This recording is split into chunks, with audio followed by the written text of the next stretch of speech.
গোটা জাতির উদ্দেশ্যে আমরা স্পষ্ট করে এই কথা বলতে চাই, বিশেষ করে এদেশের হক্কানি উলামায়ে কেরাম, এই দেশের তৌহিদি জনতা, যারা কোরআনকে ভালোবাসেন, ইসলামকে ভালোবাসেন, মসজিদকে ভালোবাসেন, আল্লাহর রসুলকে ভালোবাসেন, এই সকল জনতাকে আমরা বলতে চাই, এই বাংলাদেশে আল্লাহর কোরআনের চর্চাকে সংকুচিত করার মতো, রসুলের আদর্শকে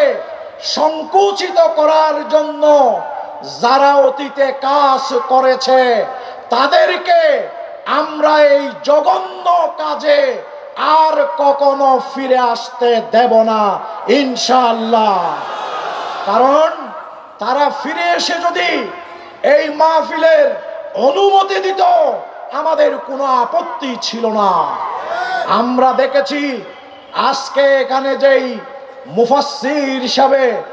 ভাই মুফতি মাওলানা আমির হামজা আসবে,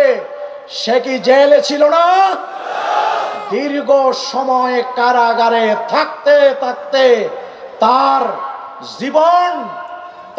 জীবন এমন এক পর্যায়ে চলে গিয়েছিল যে তিনি মৃত্যুর সাথে লড়াই করে করে আল্লাহ তাকে বাঁচিয়ে